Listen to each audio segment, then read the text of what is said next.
aga pean tunnistama, et oma sõnavõttudega annate iga päev ainest ka uuteks küsimusteks.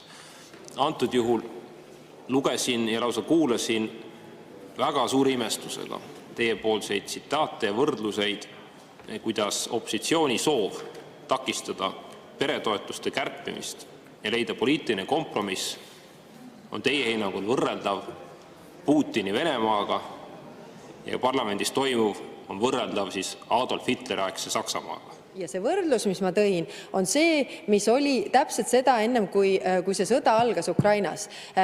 Klassikaline KGB Venemaa läbirääkimistaktika. Punkt 1. Nõua õigusi, nõua asju, mida sul ei ole kunagi olnud. Punkt 2.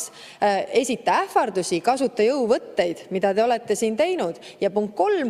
Loodad teiste heatahtlikkuse peale, et alati on keegi läänes või antud juhul siis koalitsioonis, kes on nii heatahtlik, et tuleb sulle pakkuma midagi, mida sul varem pole olnud. Ja sellega ma ei ole nõus ja ma ütlen, et see on täpselt sama taktika. Minu küsimus oli mustvalgelt ja väga selgelt ja võite hiljem protokolli lugeda see, kas teie olete valmis avalikult vabandama selle eest, et te võrdlesite ja täna jätkuvalt vist selle võrdluse juurde jääte opositsioonierakondade igati seaduslikku tegevust, rahumeelset tegevust siin parlamendisaalis oma poliitiliste eesmärkide saavutamiseks Putini, Venemaa ja Adolf Hitleriga, kes on mõlemad sõjakurjategijad, kes on küüditajad, okupeerijad, tapjad ja hävitajad ja te silmagi pilgutamata oma avalikes intervjuudes peate kohaseks parlamendi liikmeid, kes on Eesti rahvalt saanud mandaadi täpselt nii nagu teie ja teie valitsus nende ajalooliste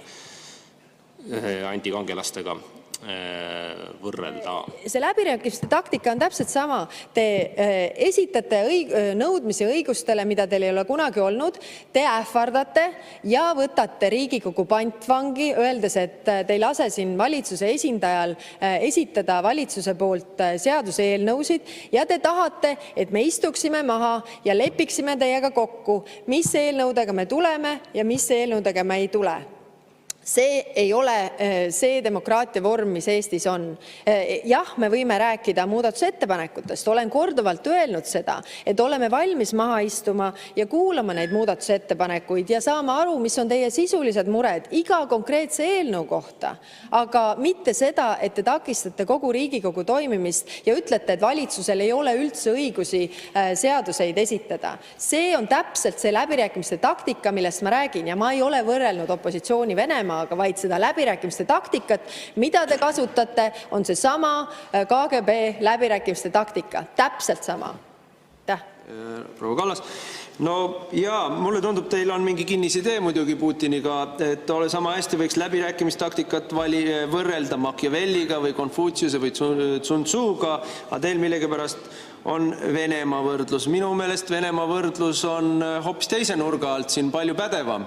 See, mismoodi tänane liberaalne režiim ahistab ja represseerib seaduslikku demokraatlikult valitud opositsiooni, vot see on väga sarnane KGB, FSB, Putini käekirjale. Lugupeetud peaminister, ka mina pean kahetsusväärselt alustama sellega, et Riigikogu liikmete, Eesti Vabariigi Riigikogu liikmete tegevuse võrdlemine Hitleri ja Putiniga on täiesti kohatu ja ma olen ebameeldivalt üllatunud, et te jätkuvalt õigustate ja kaitsete seda seisukohta siin edasi.